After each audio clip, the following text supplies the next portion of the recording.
course. But people would say, Solomon, that this hair gets washed. Yeah. You know, there's a process, manufacturing process that's done. It gets cleaned, pegged nicely, and so forth.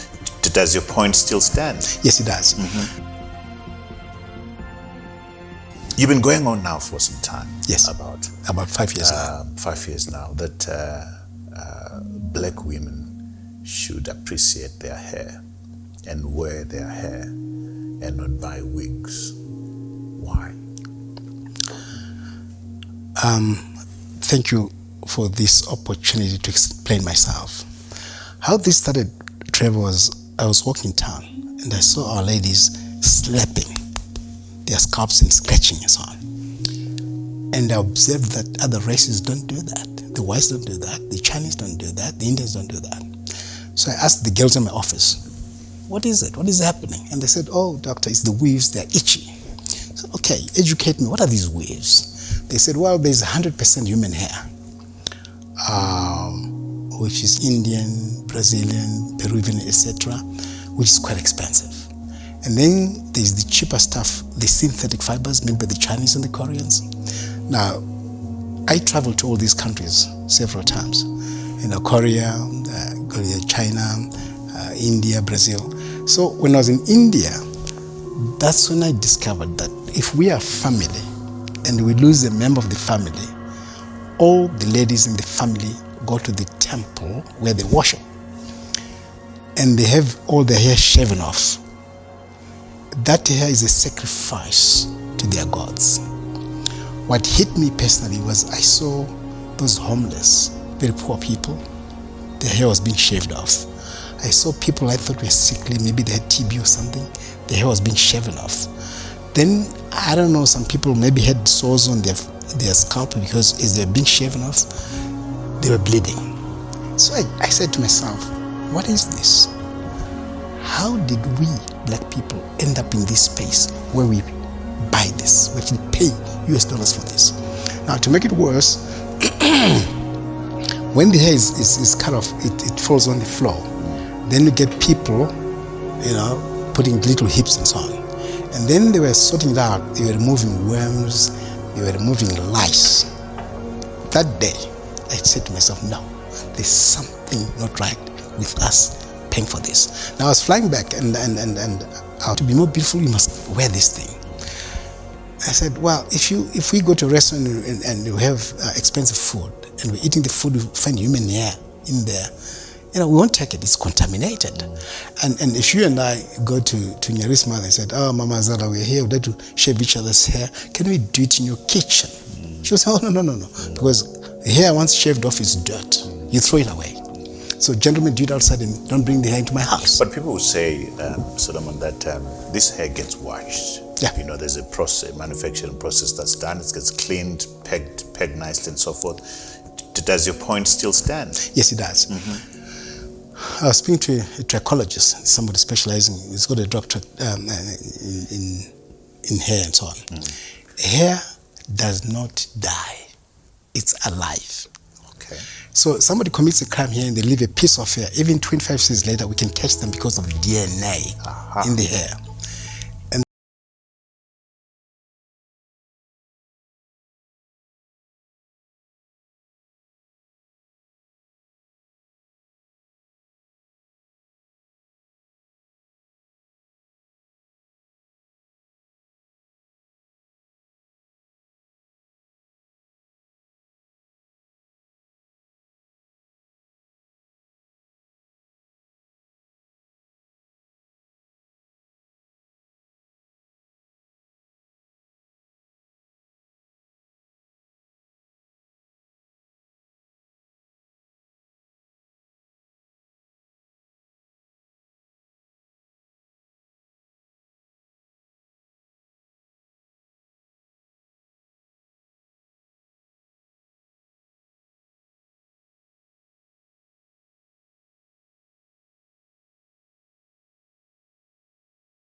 cold climate, -10, -20 degrees Celsius. There is snow. So that hair and that skin is an adaptation to their habitat, to their environment.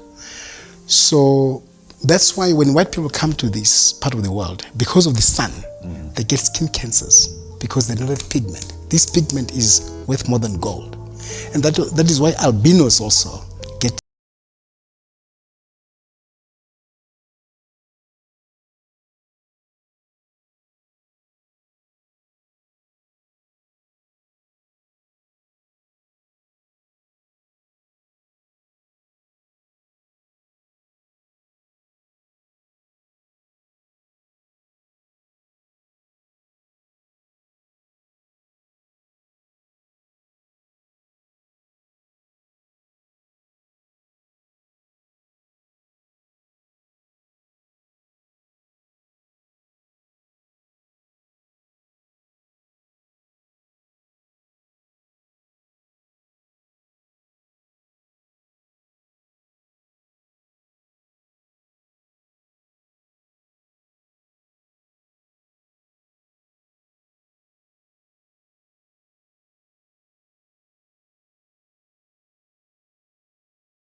whether weave whatever, you want to bleach your skin, go ahead and do it. I'm just trying to share this information.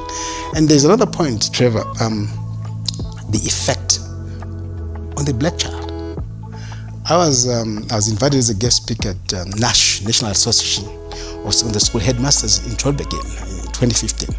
And I said to the headmasters, and headmistresses,